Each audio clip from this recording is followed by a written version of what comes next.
killing me. Since I started studying, and my dad, it's just yap, yap, yap. Fuck, what is that? It's thinking. It's what? Thinking. You're thinking. You know, your brain's probably using parts that have never been used. That's all that is? Yeah, it's good.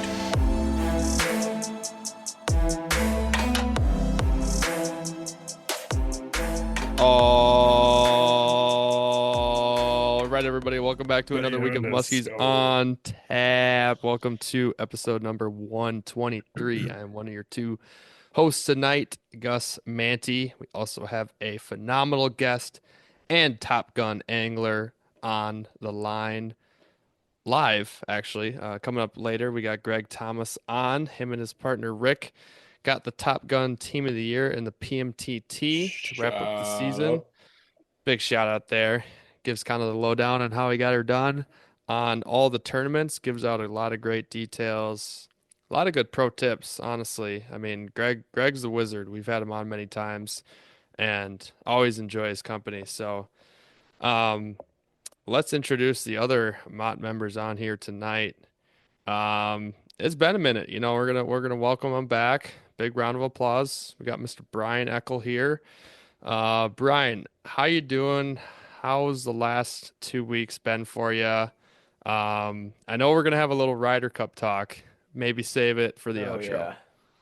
yeah. It's tough to say for the outro.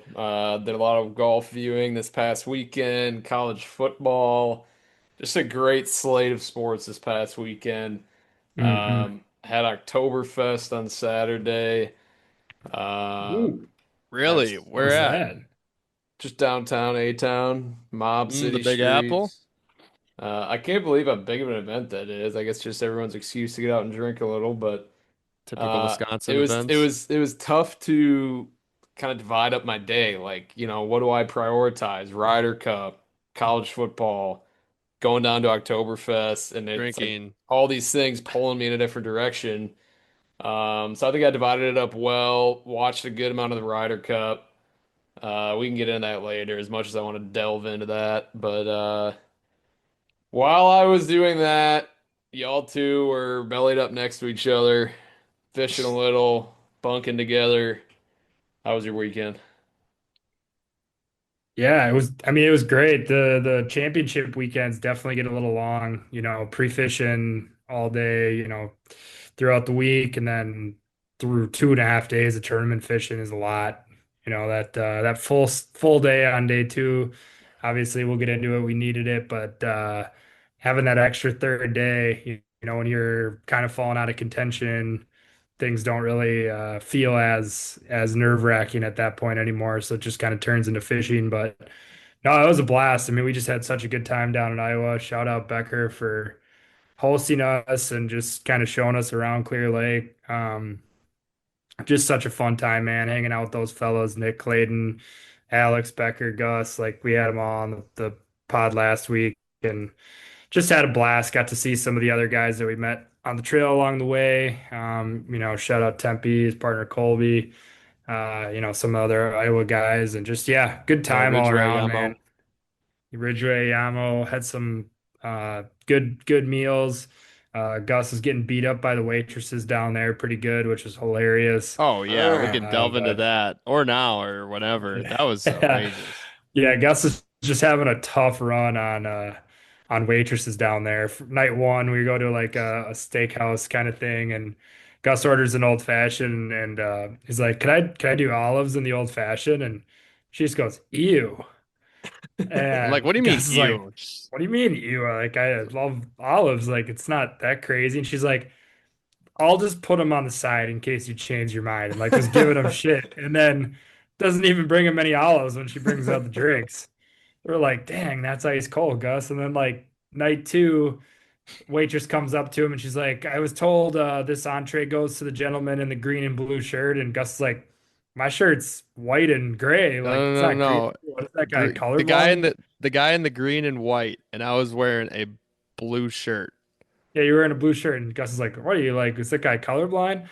And all of a sudden she like walks away and she's like, "Wow, that guy is sassy."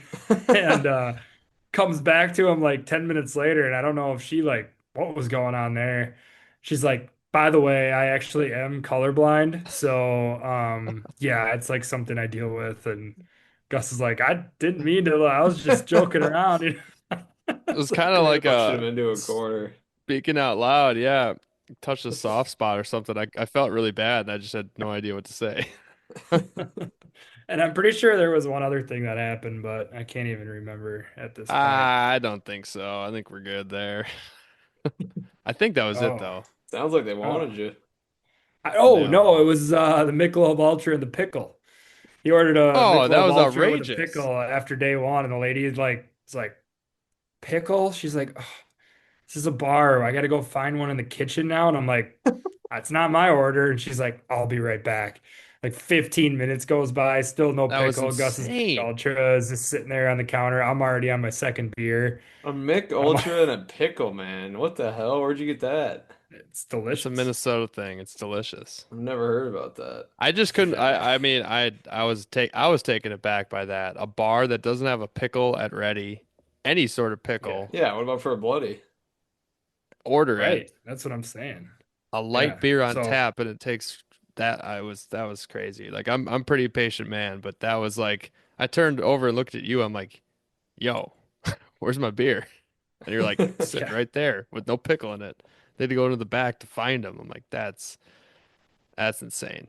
But Yeah. So outside of the waitresses, it was a 10 out of 10 time down in Clear Lake, Iowa. for sure, absolutely. Well, yeah, we'll dive into that. I do want a quick. This is not a full season wrap, but this is the PMTT season wrap, and kind of want to give a couple shout outs and a couple items on the menu here that kind of just weren't able to get some shout outs in before because we're doing a preview with the total guys that we're staying with.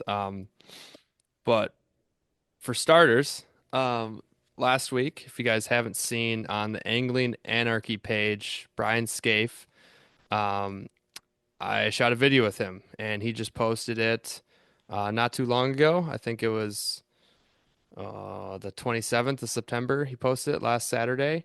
So if you want to give that a follow, subscribe, view, like, share, and whatever, that would be pretty awesome. We had a great day. Caught some fish. I unfortunately lost some fish, lost a nice one that would have really rounded out a great day to be an even greater day.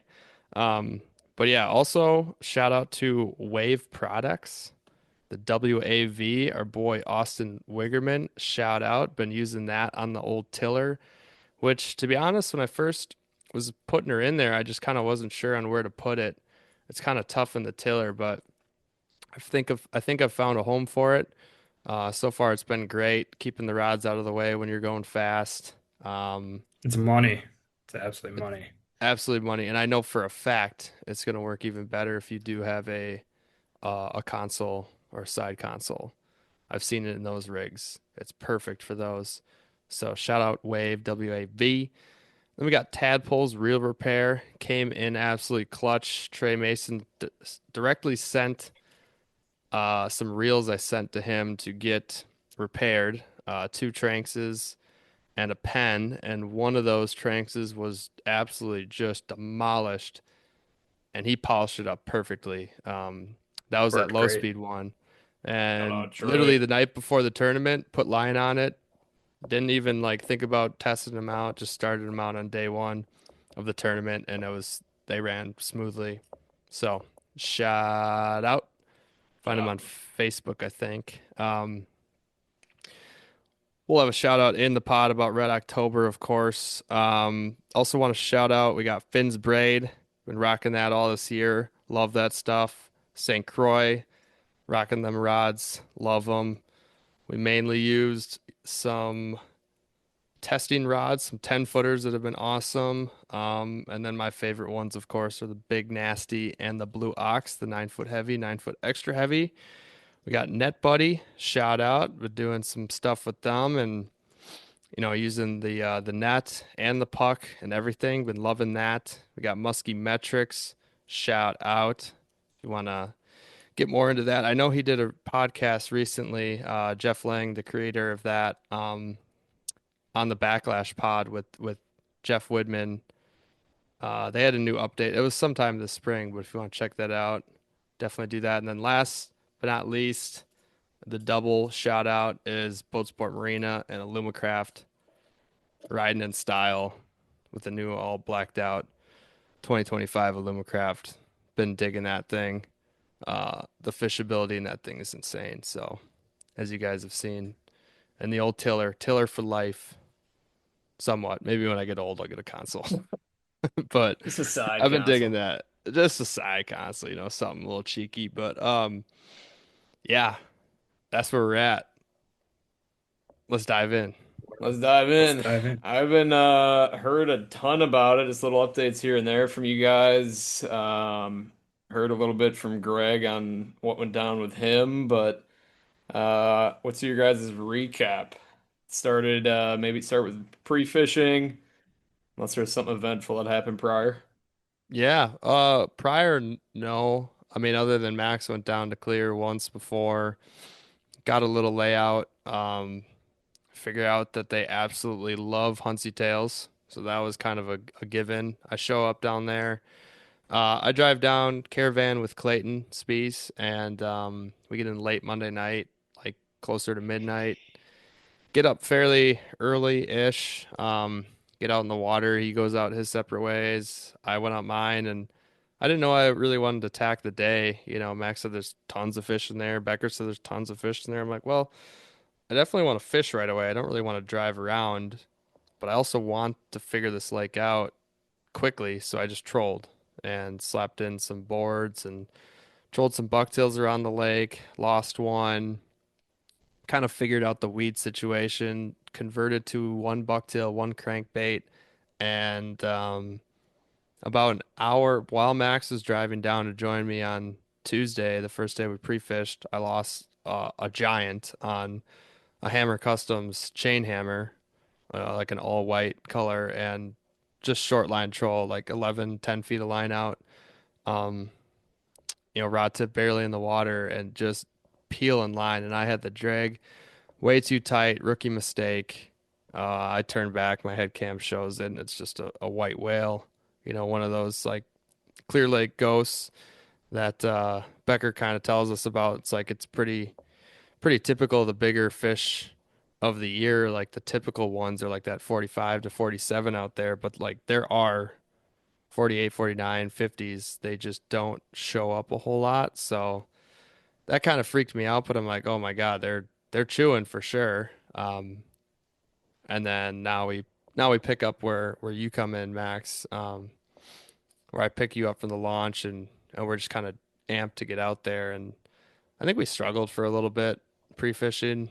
I think we just didn't really get a rhythm down in the spots. Maybe we didn't fish them right. We didn't find exactly what we were looking for. And then we kind of just spitballed a last spot of the night. We wanted to fish close to sunset, and Max quickly doubled up in a very short amount of time on a Huntsy Tail 7/8 XL banger. So if you want to run down that.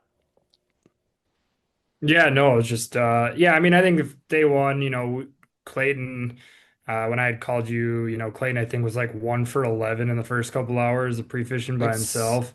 yeah, 1 for 7, but 11 saw contact contacts. 11 or something like that. Yeah, And yeah, Or nuts. more. So I was like just jonesing to get down there. And then yeah, I think throughout the day, I mean, we were fishing a lot of dead water, just eliminating stuff that, I had never even looked at really on a map. And we were kind of spitballing, and we ended up hitting a spot at sunset we liked the look of, and yeah, it was awesome. One in the figure eight, sweet eat, the other one out on the cast, some nice little 40-inch fish. Super fun, feeling good. I think Wednesday, it was a little bit of the same. Like we spent a lot of time fishing stuff that we were trying to find some spots that might have been a little bit more off the beaten path, if that totally exists at Clear Lake. We kind of found out shortly in the tournament that everybody was finding out where the majority of the fish were. A lot of good sticks down there for the championship. There's 49 teams, all, which have caught fish in the tournaments leading up. So, there was kind of that I feel like going on. So we were, I think we spent a lot of time pre-fishing just trying to find our own pattern and definitely put a few things together. I think Wednesday the day that I got the big one. Yep. Um, yeah, so that kind of happened like outside of Moon in a totally different area that we didn't see many tournament boats around in at all. Felt, pretty good about that. Like that was kind of an exciting bite to get, obviously for a multitude of reasons. But anytime you can catch a big one pre-fishing, you're kind of like, obviously it's super exciting, but part of you is kind of like, shit, I wish that would have happened on Friday or Saturday. Um, Yeah. but But it did. But it didn't seem like after the tournament results that like fish of that caliber were not. They weren't No, I'm eating. glad I I mean, caught it. that's. I'm glad I caught it when I did for Oh, sure. I I think don't so think I would have had too. another chance at it, or it would have been caught that day from somebody else who was just poking their Yep. head in that area. Yep. So, um, yeah, just had a blast kind of learning the lake a little more. I fished it with Becker in early August, and I made a point not to tell Gus anything that we did outside of like really briefly showing him some pictures and kind of giving him a gist on what we were doing, but like no spots. Wanted him just to go into it with like a totally open mind. And I think we definitely were on to the right spots pre-fishing. I think there were some things that probably threw us off a little bit. And then, going into the tournament on Friday, I think we kind of struggled with finding like what we wanted to do and just trying to let the tournament come to us a little bit. And as you'll hear on our interview with Greg, like that bite window Friday morning was so fast and furious for pretty much all the teams that ended up in the top five. Like just that first window on Friday, from 7 a.m. to like 11 p.m., first 4 hours of the tournament. Like if you weren't already whacking and stacking, you were definitely going to be behind the eight ball. And yeah, I think we just kind of got out of the gates slow, and Friday just, man, was probably one of the most frustrating tournament days, Gus, would you say, like ever? I mean, Hmm. we watched so many I nets go in the water right behind us, right in front of us, right next to us. I mean, it was getting a little bit outrageous. Like it was crazy. I yeah, my thoughts and words on this that I'll express. I want to start off with this. I absolutely love Clear Lake. I love every time I've gone to Iowa, they stock it well. The fish are awesome. When they want to do things, they're super dumb. They eat lures. They're really cool.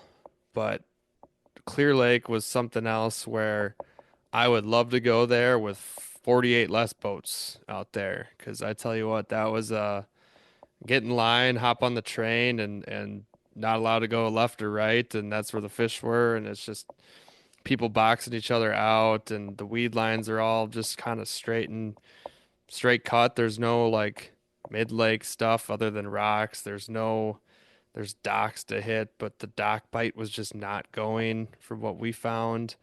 Um, we'll preface the tournament. We fished docks on and off all 3 days pre-fishing and didn't catch a single one like actually fully dock. Well, we caught one very close, but it wasn't what I'd say the traditional like Clear Lake special dock fishing, and I think that's what threw us off. Like it was a deep weed line bite, kind of, um, in a sense. The 6 to 8 foot, like Greg says in the interview, was absolutely on fire, and we just were late to all the bite windows. They were intense. They were short.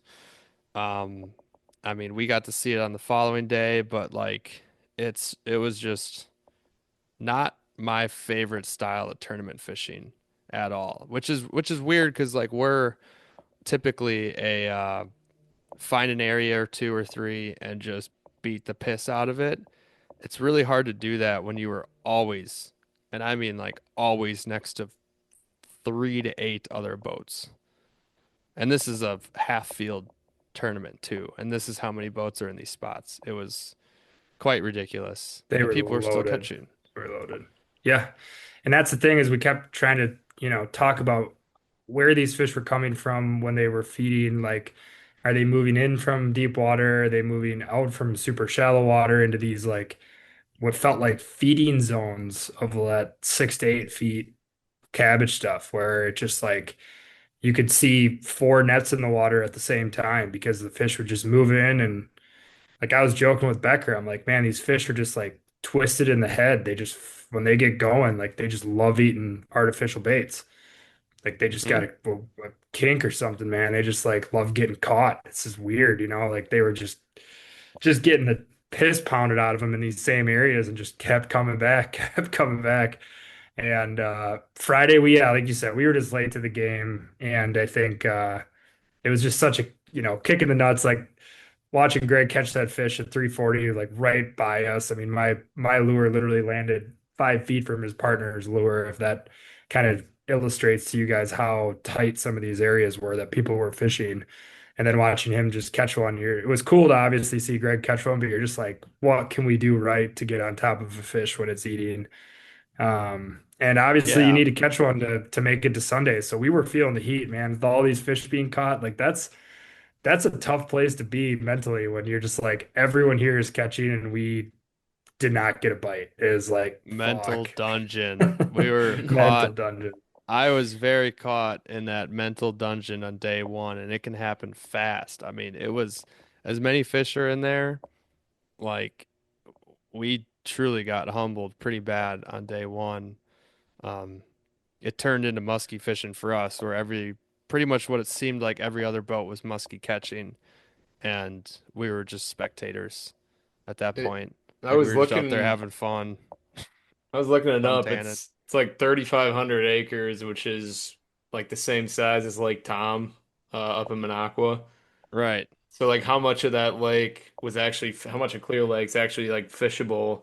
Like did it fish a lot smaller than that? So everyone's like Way, same way, shoreline.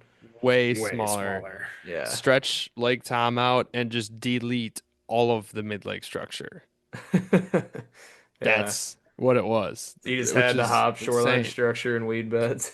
Well, I mean, there's like there's like one part of the lake that drops off steep into like, when I say steep, it drops off into like 10 feet of water quickly, where the rest of it just slow tapers 1, 2, 3, 4, etc. feet out into like, a 5, 6 foot ledge. And that was the ledge. It makes sense why a lot of fish were sitting in 6 to 8 feet. They were extremely close to that first ledge up into like 5 feet where it went gradual again. But no, It's that was where almost the best impossible cabbage to was. explain where and how this cabbage looks until you would see it in person. It's just like if you're looking at side image, they're just like draw a perfect circle, and that's what they're going to look like on side image. And in that perfect circle, there's a hard edge around the whole thing, and every single cabbage stalk is a perfect green cabbage, thick all the way to the surface almost, like within 6 inches. Trolling it, very tough. Casting it, you had to get something to rip through it or fish around it. I mean, it's tough. You're pretty much banking on waypoints and side image because in the PMTT they obviously have banned live scope for a long time, so you can't just pinpoint casts on the edge of these weed beds. So you have to just blind cast basically as well. So Hmm. there's a lot going into it, a lot going into small areas, if that makes sense. So Yeah. what felt like a very easy bite to us turned into, we did not change our presentations and we did not get in line, basically. We were still burning bucktails on top, and those fish were already so pressured from that morning and the 3, 5, 6 days, 7 days prior, or whatever, however many people were pre-fishing. They've never ever seen that much pressure in their life. So it completely changed. That's why people were catching on spinner baits, and then it changed to rubber, and then people were catching them on jerk baits, and it wasn't just a basic top water and pop and rubber deal. Like you had to get pretty in with it, like You baits had to have down been low. fighting a lot of casual voters too, right? No, Not bad. actually not bad. Saturday was the only day it kind of, or was it which of the, there's one day Sunday, where honestly, was more people going out around on Sunday than Saturday. It really was not bad at all. I mean, that time of year, most people are back to school. It was just, I think, because you can see what's going on there. There's no islands to hide behind, points to hide behind where somebody catches a fish on the North Shore and you're on that stretch fishing, you see it happen. I mean, you're not hiding catching fish from people. So when you started seeing these spots light off, like two, three, four nets going in the water at the same time, it just was like moss to a flame, man. It was just everybody starts piling into these areas. And it's hard not to because like the fish, like Greg said, were schooling up and like you catch one, well, there's six more to be had in that area. So it's like um it just got super congested, I think, as the day went along on Friday because people were just visually seeing where people were catching fish. Obviously, a lot of people, almost everyone we talked to was on fish pre-fishing. So, like, people had figured out this one stretch of water was just reloading, every window. Like Unreal. it seemed like there was a morning bite and then it would slow down a little bit. There was this moonrise bite during the middle of the day, like an hour before the miners started, that just would light it off for no reason. And then there was always this window right towards the end of the day that these spots were just loading up. And yeah, we just missed the ball on that on Friday. So Saturday, I think, if there's one nice thing about totally dropping the ball on a day in a tournament, it's like we really kind of went into Saturday with a total open mind of like, let's just freaking freewheel this thing and hope for the best. And I think we kind of took the pressure off, honestly, not catching anything on Friday. We felt like we had to just do something heroic on Saturday to even get back in the tournament.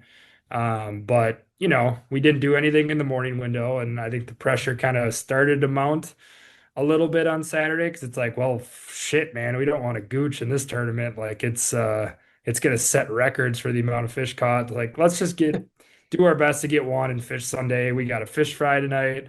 We don't want to be going back to the landing with our tail between our legs again when everyone's just beating up on these fish. So I think we really hunkered down. And honestly, like, we've been fortunate to be on the right side of luck a lot in tournaments. And I think Friday was like the epitome of being on the wrong side of it. And we really probably could have easily gotten so down after Saturday morning, not catching one during that mega bite window in the morning. Like it would have been probably easy for us to get super frustrated and pissed at each other and just kind of started to mail it in. But I think we did a really good job at like complete mental reset. Like, let's have some fun, go fishing. We can do this. We can catch some fish. And we ended up going back to the dock thing at an area we never even fished. We're like, there's a bunch of fish being caught out deep. They had to go somewhere. We haven't seen many nets in the water in this area today. The area that Greg, you'll hear in his interview, totally vacated. We're like, they had to have gone somewhere. And so Gus just made the call, clear headed, was like, let's push up, fish the docks. And I'll let him take it from here because it was pretty exciting. It was sweet. Yeah, we made the call on going to some docks that, yeah, like Max said, we didn't pre-fish, but like we pointed them out and we're like, I know I drove by with bucktails speeding, and it actually ended up not having as many weeds as most of the lake, which turns out actually was a pretty good thing for some of the shallow spots, as you kind of want to find Mhm. more of the It, sandgrass it like looks like mixtures. on satellite there's like a billion docks on this lake and like they're jammed in next to each other and like Oh there are yeah. some shorelines that Oh look like yeah. just giant marinas. Yeah. Yeah. This Yeah. is You want to correct. talk about trying to find the right dock to fish? Good Lord. Yeah. Yeah, Yeah. talk to Becker How are about there that. this many docks? I don't get. Does everyone have two? So many So docks. I don't know. I don't know how much Becker wants us to share on like the whole doc secrets. Not that we figured it out at all, but we have some stuff to go off of for sure into the tournament. Some ideas that we've learned through fishing those 2.5 days and fishing hard. But where that fish was sitting was just on the outskirts of a dock that stuck out, and we fished up and down that whole thing and got to the end. And I remember I was pitching a red October tube with a little blade on the back, white tube, orange blade, and same identical tube that you caught in Cave Run on. Just a couple men's to it. I caught a couple fish up in northern Wisconsin. I think after the fish I caught, I had to put a zip tie to it. The thing is just in rough shape. It's opened up. It's unzippered in multiple spots. I got to put a new one on it. But um, no, I was like pitching backdoor because I saw some cabbage patches, and then we get to the end, and like I'll probably end up posting this video. maybe a day or two after this pod comes out or within the week. And you can kind of see this blob on side image. And I'm like, you know, I think that's a ski. And I did not say anything to Max because I just, you know, at this point we don't have a fish We've in the seen a boat. million rough fish on side image. Yeah, it's a carp, you know, it might be something like that, something stupid. And I pitched right to the dock, just literally an underhand 30-foot pitch at most. And I do like a pop pop, pop pop, and I'm going into that third pop pop and like a frickin' jaws just of life just came and did a nice like sideways roll on the bait. And like as it rolled, I was doing my third double pop and it was just pure hook set and the thing had the whole head and all the tube basically in its mouth and I was freaking out. I think you can almost hear it in my voice like I was shaking, you know, shaking again for a muskie. Haven't in a while other than some really big fish this year and all the tournament situations. That's another, you know, reason why we love to do tournaments with the adrenaline and I did not. As much as I knew that fish was choked, I wanted to make it to Sunday. I was not turning that fish back around to the left. I was not changing directions, and I just kept going to the right. I kept walking up the boat. I just kept tension, went around the trolling motor and maxing it there, and hooping and hollering, multiple F words. Super pumped to get that thing into the freaking net. We're like, this worked. That's that's I insane. haven't seen you I'm that glad. excited to catch a fish in a long time. I'm so glad that like that worked on tournament day, but it really pissed me off that it did not work pre-fishing, and we pitched a lot of docks except that one. So, That's well, sweet. maybe we did. Well, I actually don't know. There were so many docks. It was a Yeah. sweetie. You got to send Brian the video, man. He'll Yeah, freak. That's like, That's why I was looking at that's why I made the doc comment is like, there's a billion of them. I'd think that there'd be a lot of pleasure boaters out there. So I guess maybe just between the holidays, but yeah, that's a wild looking lake. I just don't get Iowa. Like some of your pictures, you can see it too, but like the lake has a shit ton of properties on it, ton of houses. But then like outside of that, it's just immediately cornfield. It's just normal Iowa. It's totally yeah. yeah. different than what we know. Brian, Oh, are you yeah. right? Brian, are you the Brian Eckel? Is that your Gmail Yeah, that's normal my. one? Okay, okay. Send him the video right now. Oh yeah. Yeah, why don't you CC your boy on that too? All right. Sorry, I didn't Jones mean in to to cut see you it. off, Max. No, no, yeah, it was it's yeah, and it's just like a cool lake. I mean, like Gus said, I'm hoping to get back down there honestly this fall again. Like I really liked it, fishing it, but Gus hit the nail on the head. Like it just I don't think that lake's ever seen that much educated pressure in a span of a week before. It's just so many boats just pounding these same areas and I think, Gus, I think you were just clear-headed that day. You kind of got back to your old ways. Like we had struggled in Minnesota, we struggled this day, and I think we just had a really good conversation in the boat. Like before you even caught that first fish, like, dude, you got to just clear your head and start being confident in some of these We gotta decisions we're do, making. yeah, we gotta do actual sensei decisions, not just these boneheaded. I mean, I mean, we're like a poorly made pinball machine on day one, just bouncing from each end of the lake, just dung, dung, dung, dung, and just not Yeah. working at all. And day two, actually, I totally forgot to add this, and I don't do it often because I like to just have a messy graph, apparently, is I cleared my tracks. From pre-fishing in day one, I cleared my tracks. I wanted to run every spot differently. I wanted to go into every spot with a new mind and not just because I'm, you know, can sometimes get like that if I get to a spot that I fished a bunch of times here on the chain and I'm guiding and I find myself, you know, motoring down in the same part I always do. I fish the exact same track line I always do. Yeah, you know, we catch fish and whatnot, but like I find myself in a trap of just doing that. And I think that's a good way to clear your head too. It's just No, having I an open was draft. super just, pumped up and proud of you on that Saturday with just like getting back to kind of just like manufacturing some confidence. Because, yeah, I think these tournaments can be such a mental battle. Like when you start losing confidence, just nothing goes your way. Like even when the opportunities come, you're gonna fuck it up if you're not feeling good, you know? So it's like, I think after you caught that fish, the vibes change, and all of a sudden we start moving a shit pile of fish. You know, I caught one not too long after. Totally just having a complete renewed sense of confidence. Like I felt, I mean, I think I told you, I'm like, I am going to catch a fish. Like this is going to happen.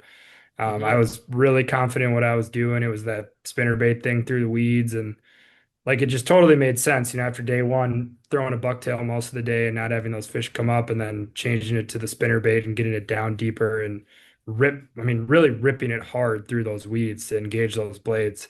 And I just kept telling you, I'm like, dude, I'm gonna have a fish come up and crush this thing.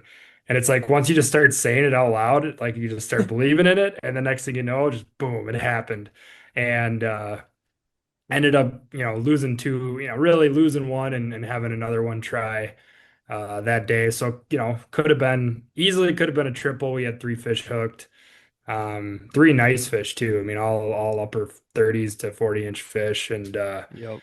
and then who knows on the last one. But yeah, I think we ended Saturday moving a bunch of fish. We kind of got onto a little sneaky deal towards the end of the day. One part of the lake that not a lot of people were fishing, and we saw a bunch of fish there. Gus raised a really nice one that just didn't want to eat at that time. And so I think we went to Sunday thinking like, man, we could, you know, do some damage, and then just for whatever reason went right back to like tough again. So just right when you think you figured out musky fishing, like it could just slap you upside the head and be like, nope, try again. And then, you know, you fish in an area that you know there's a million fish and they're not moving for you, and then you watch Greg come through and rip trolling a toad and catch one. So it's like Yep. yeah, well, you'll hear that full story on the interview coming up. I don't want to ruin the surprise, but um, you know, it's just there's a lot of different ways you can catch fish in tournaments, and I think that's one of the coolest things. Like we say it all the time, but you do enough of these, and it's like, yeah, you can go to a lake and have success when you're the only boat out there, but when you slap 47, 48 more boats onto a small lake, like you got to start doing different stuff, and you can learn from watching other people do stuff, and it's just, you know, it's great. It builds a Rolodex of you know, tactics quickly. That's good. I mean, we've learned just a stupid amount about muskies and spots and lakes and how to fish these things through tournaments. And we've learned it through doing well. We've learned it through getting our ass handed to us, and we've learned it in between pre-fishing, chatting with other people, lures. I mean, God, and just meeting great people in that tournament, you know, like Greg. We've come to know over the years now, and such a great dude. And yeah, I mean, I can't speak highly enough about just doing tournaments. And if you want to up your angling experience and just expertise on fishing for muskies in general, especially when you're going up against the best of the best, and it's kind of just a clean field when they have eliminated live scope. You know, everybody's on the same playing field, and it's perfect. What's Yeah. I wanted to ask Greg this, but he was had time constraint tonight. But looking back at the whole season, what is your biggest regret? And I'm kind of thinking Mm. more so just in terms of, you know, a decision that you made that you regret, or a decision that you didn't make that you regret not making in hindsight. Something around, you know, I something like got that. I got two. Yeah, I got a handful. I'm I gonna can kick limit us it to off real two. quick. Yeah, I'll kick us off real quick. I mean, I think Minnesota definitely looking back on this year, like it's really hard to. I never really like to look back and be like, oh, what it could have, should have, but that whole week was definitely one of those weeks where I would just love to just erase like little men in black, you know, hit me with the memory erasing pen and just start over. You know what I mean? Like I just Hmm. want another try at Bemidji. Um, you know, if I can isolate it down to a specific moment, I mean, I think, you know, I probably had one shot on Cass Lake to catch a fish during the tournament, legitimately one shot on a fish that probably would have ate had I not done what I have been kind of um, ingrained to do in Wisconsin. You know, when you have a fish found in a bucktail, especially one that's far behind it, to either like kind of pulse the bucktail or start increasing your speed. And after talking with Dan Watusik after the tournament on them having a hot fish in that same window in super clear water that came all the way to the boat, it was just learning that new idea of like in Minnesota when it's flat, calm, and sunny, and you have a fish coming in on a bucktail, do not pulse it. Don't like for this is just his opinion. I mean, people can obviously differ on this. So it's his experience, and who knows, maybe the fish would have never ate, but he was saying just to keep things slow and steady. And I pulsated the bucktail, and the second I did it, the fish turned off, and that fish was doing the old tail waggle, all Hmm. fired up to eat. And looking Electrified. back, yeah, like electrified is what he says. And so looking back, like I can bring that fish into the eight and catch it for Gus. Like we're on to a pretty good spot headed into Clear Lake again. So you just go back to little moments like that that you could potentially wish you had back to catch a fish in a big moment or when you really needed one. Um, and then I think I don't want to steal any of yours, Gus, but I would say probably, getting a little bit more of a game plan in Eagle River, a tournament that we probably went into it a little bit too nonchalant and ended up catching two fish, but probably in hindsight could have maybe worked a little harder and actually competed to win that one. It felt like it was actually a pretty winnable event this year. Um, and it just, I think, I don't know, I want to speak for Gus, but I think we spent a lot of time kind of just having fun, and which is nothing wrong with that. That's kind of why we do these in general. But felt like I don't this year know. maybe the competitiveness was a little bit toned down this year, I think, after doing it for 3 years. And I don't know if you'd agree with that or not. No, it was. I mean, I went into that one with not really that many nerves other than just, the only thing going through my head is don't blank on the home water, don't blank on the home water. And but that was it. But I was very okay with fun fishing that whole week. I mean, you really Yeah. wanted to. I did not want to go on the chain much at all. I really didn't want to, like, in general. I mean, it was good we got out the one time, but like we had our casting spots and then we have our game plan trolling. So I don't, yeah.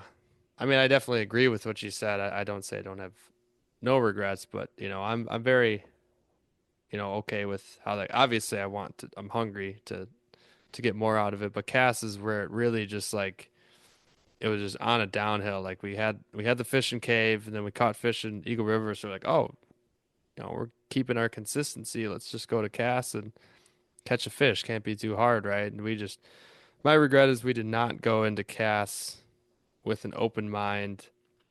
And we did end up doing some fun fishing there, which I really enjoyed. Um, but when we were on cat, we just did not get up early in the morning. We had no motivation. We found like one pot of fish, and we set our entire game plan on that one pod. Oh, excuse me. Bless you. And that was kind of just the big time regret. We just did not. I don't think we did our just normal gig of pre-fishing and doing the tournament. But at the same time, I would say we did. It's just Cass is different. We were going after main lake, main basin, pods of fish, and you go the next day and they're gone. I mean, what do you do? We don't We just, have the knowledge of the lake. yeah, I mean, I don't think we need to like relitigate Cass. It was just, I think just overall this year, like I had a lot of fun doing the trail. Um, I just think, like the first year, every fish felt like life and death. And it definitely felt a little bit less just like competitive for us in the boat together this year at times. Like there was definitely times where it felt really elevated and really good. But I would say like your fish on Saturday at Clear was like the jolt we needed to kind of get us like it almost was like a snap back into like a dude, you guys gotta like focus and fish harder. Mm-hmm. Um to do this, like it's not gonna come easy. And I think it like kind of got our competitive juices going again. And the end of Saturday ended up being really fun. And obviously we didn't do shit in the tournament, but it felt elevated again, almost, like a little bit more, I don't know, just taking it more seriously. Like after Mm-hmm. Friday not catching a fish, it was like we got to get out of this. Just kind of felt like we were in a funk. Yep. No, and that was kind of it was driven by day one, and that was my next and last and only minor regret was just it felt like we are getting into a identical fashion of similar but not similar when we were at the Chippewa Flowage Championship back in 2023, and we finished day one with a blank, and also seeing other people catch and knowing that other people catching, apart from that, and that's the same thing on clear, and it just like straight into the mental dungeon, and we just did not get back into doing our own thing, and mine wasn't in the right place, and just we couldn't get back into a rhythm, and then boom, switch it around, catch fish. So that was it pretty much. Obviously, found out that pretty much, yeah, not catching on day one unless you could really put something together was kind of detrimental to placing in that tournament for the most part. Yeah, but overall, it was like great tournament year. Got to catch fish and had a lot of fun. So there's no real regrets outside of just I think Just it was just minor a couple. decisions. Yeah, Yeah. just comes down to decisions here and there. But good question, Brian. Yeah. That's one I wanted to hear from Greg too, because I'm sure he had some good stories. I also Oh wanted yeah. him, we've talked about it in the past, but I wanted to hear from him if he could schedule a full year of the PMTT, like for next year, where would he want to go? I just looked at the PMTT Instagram. It looks like last year, first week in November, they at least let out kind of a rough draft schedule and told you what states they were going and what the weekends would be. Uh, but it's not quite accurate. It says Illinois for the championship, and it ended up being Iowa. So I don't know. Maybe in a month we'll get a little bit of news as to next year's schedule, but be curious to see where they're headed. Yeah, I mean, there's rumors of all of them. Um, I guess all that I can say is it's probably going to be Kentucky, Eagle River, Three Lakes for the first two events. If I had to guess, after that, not entirely sure. Just rumors so You far. don't So think they would do like a second leg, not Eagle River, and do it at like Chippewa Flowage? no, I don't Why? think so. I don't know. I'm not in charge of the I PMTT. mean, if they don't want to go back to Madison, I'm just trying to think of viable options in Wisconsin. Ah, that's tough. I mean, they don't have as big of waters as like Minnesota. Yeah, And even Minnesota's tough because, like, I mean, obviously, Cass ended up catching a lot, but like, even went to a Vermilion, not that many were caught. Even Tonka, what seemed like a pretty good bite, there still was not that many fish caught. Um, so yeah. that proves to be a tough bite. It's tough for them to not want to go back to Eagle River when just people catch fish, people have fun, really good lodging here, good tourism, good Yeah. area. A ton of people from the tournaments are from Wisconsin or the north half Keep of them the well. state. So Get them on there. Castle Rock. Go tear it fuck up, Yeah, boys. people. well. Y'all can have that down there. Well, should we dive Um, into the interview with Greg and oh, for sure. Let's yeah, cap this one off? let's Fire dial that that up. up. So do the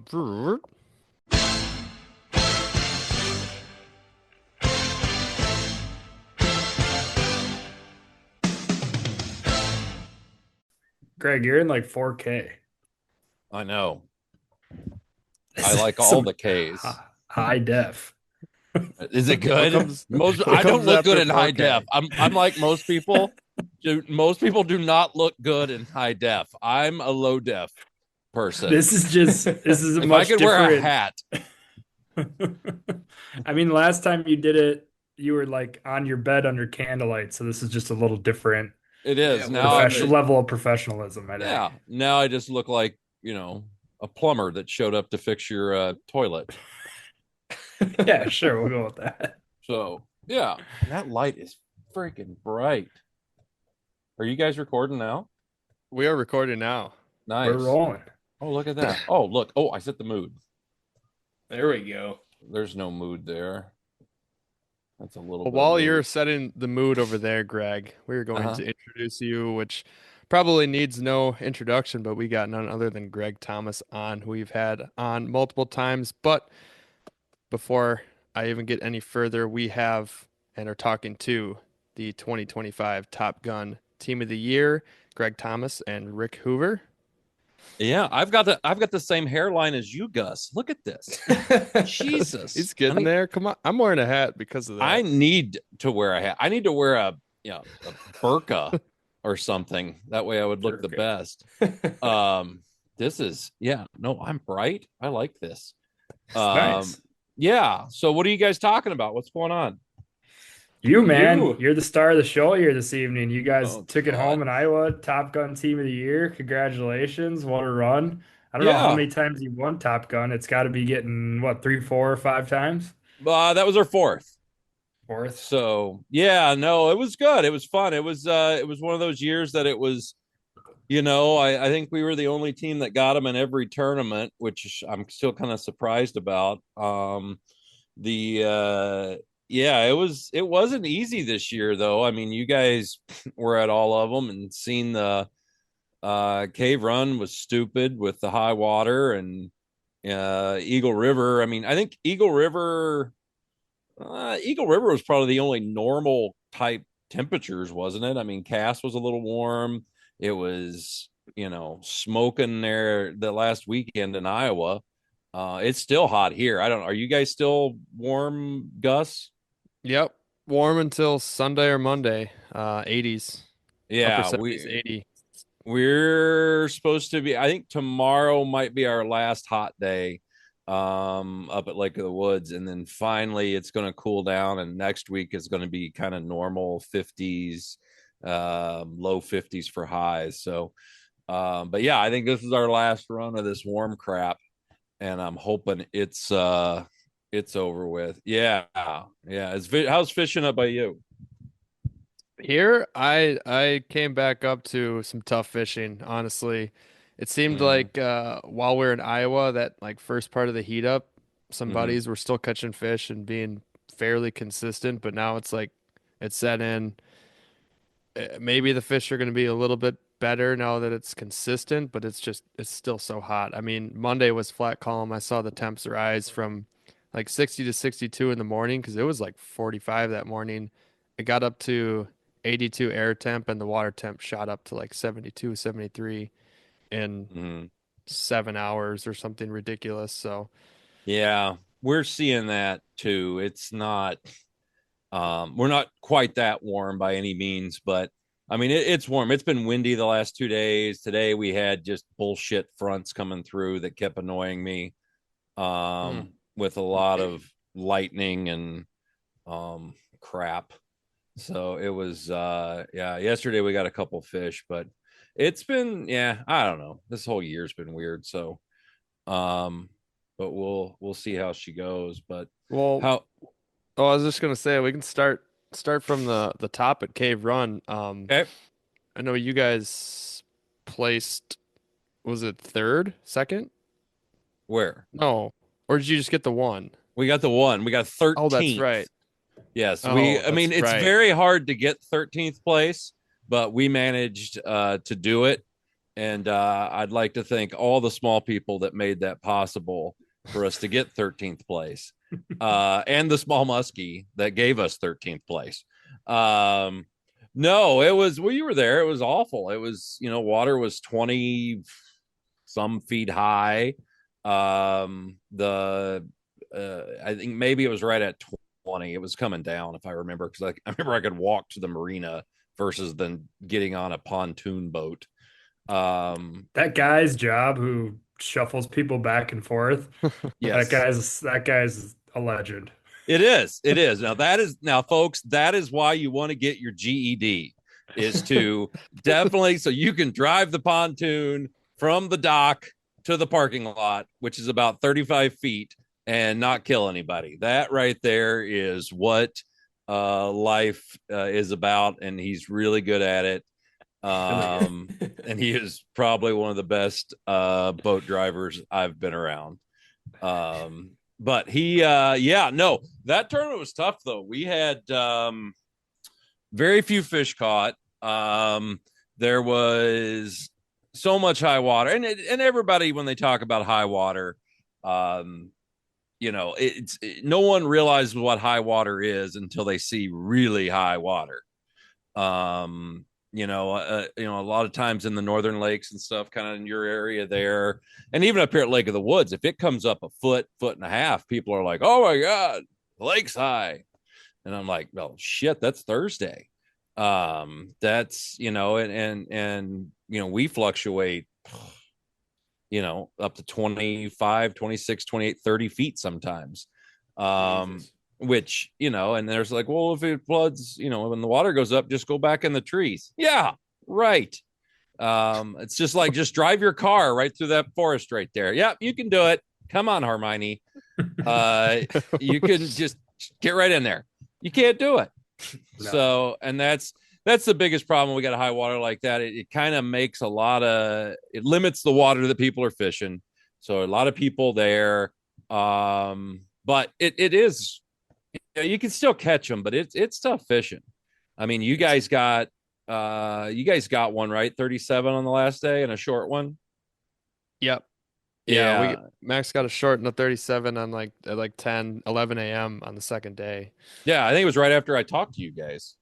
Yes. And we went and we ended up getting 4 fish for the tournament, but we only got one that measured. We had a few shorts as well, that we got trolling. The one we got was on a 10-inch jake. Shout out to Kevin Nash, who that's kind of his bread and butter and is the one that turned me on to it. And we got the one there, and well, I think it could have been the first fish of the tournament too. We got it at like 7:45 on Saturday morning. Wow. So I mean, it was early and everything. We thought, well, shit, we're on them. Well, we weren't. That's cave. And that's how it goes. I had one tournament down there. God, it was when me and Lance were fishing, so that'd been probably about 5 years ago. I caught one on my first cast. We had our first fish in the boat at 7:06. Wow. And that was it. That was the last one we seen. It's a curse. Oh my God. Yes. That's yes. a long tournament. Yes, it was very good. It was they did cure the hangover I had that morning, so I was very happy about that. But that's good. Yes, yes. That was the night we went. We took Tim and them to the little sushi bar there in Moorhead, and I drank myself onto the autism spectrum. What was the drink of choice there at this sake? Sake. I was gonna say, what else is there to drink at a sushi bar in Moorhead? God, I was back. I was back behind the sushi bar with the guy rubbing his head, having him tell me what the kind of what the fish was and what he was doing. I was at that moment that night I was getting ready to change careers. Yeah, I was about to be full on sushi chef. Oh yeah, I was ready. I was back there, and yeah. Oh boy, that was a rough night. Okay, so Eagle River. How'd you guys get your fish in Eagle River? Eagle River, we got them. We got it trolling. Ever since they've allowed trolling up there, it just seems like a good way just to get a fish. I don't think it was one the very first year trolling it was allowed. So when did that come in? 2018, 17? Oh boy. You're in the teens. Yeah, it was right. It sounds right. Past 2010, but before 2017, I feel like. Yeah, so it's been there for a while now. And everybody at first, a lot of the locals and stuff were saying, it's gonna kill it. There'll never be a tournament one casting. It's gonna kill it. And I'm like, I don't think you're right. And the first tournament was one trolling. It was actually one trolling shallow with bucktails. The guys caught 3 fish on Showgirls, up real shallow. That was Troy and I can't remember Troy's partner's name. Anyway, they caught 3 fish doing that, or 4 fish. and won the tournament. But ever since then, it hasn't been one trolling. I don't even know if it's been one doing it half and half. I don't think so. But so we were doing, yeah, I mean, that time of year, and Gus, you can correct me if I'm wrong, but that time of year, it just seems like it always has a little bit of a bug hatch. There always seems to be fish out in open water. It's post spawn. There's fish kind of everywhere. And a lot of those lakes has an open water or a trolling bite in them. And it's just one that I feel really comfortable doing, and it's something I enjoy. And it's, but I still every year kick myself for not casting more in it. Because probably should, if you're going to actually win. I think you have to do a little bit of both, or because I've never seen it. Like I said, that first year it was one trolling, and then the guys sharpshooting that year got the fish in the open water. But that's that's a different animal. I mean, a majority of them are kind of out there that time of year, and Max and I ended up trolling after we did cast. And I mean, as much as I want to say like you cast and troll, I fished that time of year, plenty on the chain, and it can be very good with bucktails or something up shallow in the morning. But then we've caught them in the dead center of the basin at like 7 a.m. trolling. Yeah. So they're it's all around. They're spread out, but there's enough fish in the system that it makes for a great tournament shootout, kind of no matter the weather. Yeah. No, it does. It does. And like our fish, we actually, I mean, going into it, we were pretty confident because we had caught fish that week. We had won 3 fish day and not fishing like, getting a bite and leaving the lake, and going to another lake. So it wasn't like we were burning fish. It was just getting a nibble. But Saturday mornings when we had the thunderstorm from hell that come in and had all the lightning and the crap, and when Stella was trying, fucking Stella, he was trying to update things, and I'm sure he was not updating anything. A lot of confused people in a dangerous situation for an hour there. We just sat under a bridge. That's all we did. We did like good little trolls, and we sat under a bridge and catfish. And and it gave me time to run over to the marina to poop. So that's the only thing, and watch the Larry Ramsell movie that they had on the wall.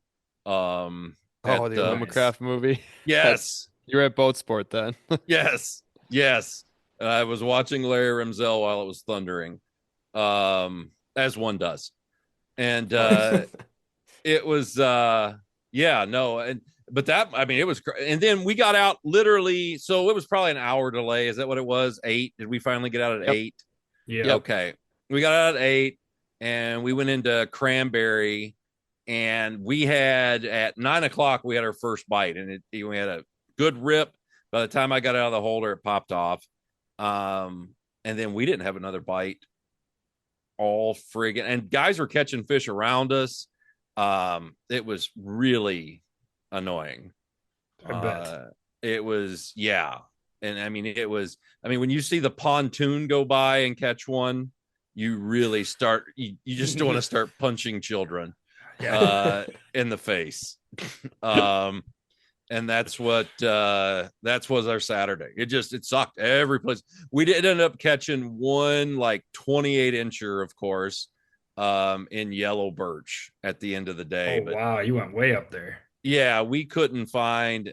It just wasn't happening for us, and it sucked. But at the same time, I knew the next day, I'm like, we got to do it again. I mean, half the fish were probably caught trolling that day.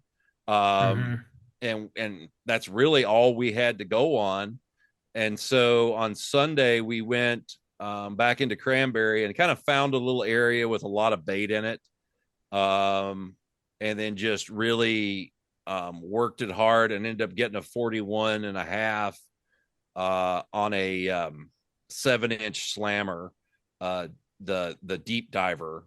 Nice. And short line and like 15 feet of wire out. In I think it was like 12, 13 feet of water. But I think that was our only bite that day. It was really weird. Other guys had really good tournaments, and we're getting fit. Did you guys get one or two? We ended up two and a short Okay. and a similar fashion, a rip and out of the holder, and it was off pretty Yeah. much. Now, did you guys get them both on Sunday or one each day or? All Saturday. We had zero Okay. zero bites Sunday actually. Oh, okay. Okay. And that was the same story as you had. We were watching other people catch fish around us and just could not. We were bonking fish pretty much right in the head, trolling, seeing them on side image, running to the boat, what driving over them, and just for whatever reason, the ones we drove over we either caught the day before or didn't want to eat, and everybody else in that area we were in on catfish was just cleaning up. So that was a little Yeah. frustrating for sure, Were you especially guys after on a two were, fish Saturday. were you guys on catfish? Yeah, Yeah. we got our short on cranberry when we first started trolling after the morning of just not seeing what we wanted to see casting wise. I think we raised one or two and it was there. It I was think just all the spots that we thought would be good. We're just yeah. kind of like not feeling good. People were kind of rolling through them. We didn't see any nets in the water, and Yeah. we just were like, we knew we could grind out some fish trolling, so we just kind of bailed on the casting thing, and it was pretty instant. Like we caught that short, I think on our first pass trolling. In Cranberry, it got a little crowded where we were, so then we bounced over to catfish on some areas that we knew we could get them trolling, and it was like right away we got that 41 and a half or whatever, and then 5 minutes after we got another rip and it dumped. Um, and so we're like, oh, we're on to something, and then it was a couple hours of nothing, and then right at like 3:40 we made a move, and Gus called a spot, and we were kind of going up the middle, and we're like, should we go left or should we go right? I'm like, all right, Gus, just use your sensei powers. And Gus Yes. said, we'll go right, and he turned right, and, and we're like, all right, that was freaking cool. So that one was That like was at like skin hook too, 3:45. and yeah, 3:45, and so. And then so Cass, obviously we've lamented enough about our time there, so we don't need to talk about it. But Nope. you sound like you conquered the beast a little bit and were able to get on some fish in that one too. Cass was interesting because Cass has been a nemesis of mine. I mean, that lake, I have described it as the two girls, one cup of lakes before because it has just been Why? awful. Oh. Okay, never mind. I got it. Yeah. Atrociously bad. Atrociously. Yeah. Well, one of those that you think going into it, you're going to like it. And then about halfway through, you're like, I don't like this. I don't. And then you feel, and then by the end, you're just sad for them. You just feel gross. Yeah. You're just like, I'm sad I actually finished watching this. And, what about their parents? So yeah, it is one of those lakes that I have always caught fish in pre-fishing, but man, in the tournament, it has always done something to screw me up. Why do you think that is? Because it is I an don't odd know. lake and it is really clear. And like, what was your pre-fishing game plan? Did you fish the same old areas you have caught them, or did you try some new stuff? I tried a couple of new things. One, I tried some shallower stuff that I hadn't tried out there. So the big flat there, oh God, Mark's Flat, I think is what it's called on the map. I'm not sure, but up shallow there, it had that like scattered, not really cabbage, but grass The on it. eelgrass or Eelgrass, yeah, with sand mixed in. And I've fished Minnesota forever and know how good sand, bare sand can be too. And that's what but there they were more, to me, they were not relating to the sand more than they were relating to the weeds. So we fished that and kind of marked it up. And then because to me, my favorite bait in Minnesota in August, and I love fishing deep weed lines, is tubes. I love fishing a tube on a deep weed line. And so we did a lot of that and running around, not really fishing a lot on the main lake. There's not a ton of weeds out there on the main lake. Those breaks, to me, a lot of them all look the same. So, and there's miles of them. And I just did not want to spend a lot of time there. I just figured, well, I'll just find some weeds and and that's why I like that Allen's Bay area is there's nice weeds in there.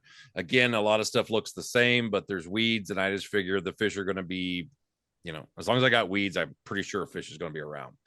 And the bait, there was a lot of bait there in Allen's, especially on the couple of humps that were in there. And then we went up into the other stuff. I have not fished that Kitschy area that much. I think the last tournament there was the first time we were allowed to fish it. So going up in there a little bit, it was pretty dirty, but there definitely was fish still using it. And we ended up catching one up in there pre-fishing and then one in Allen's. And I had that sand spot because I knew we were supposed to get that hard cold front on Saturday, so I wanted to have that. And so on Friday, Friday could have been a great day. We just didn't have our luck. We we raised one up in that sand stuff. The water temperature to me, I thought was a little too warm. Normally I like it under 70, and it was like 72, 73. And we had a fish follow that was 10 feet behind the bait, didn't seem to be very active, and so I didn't do it.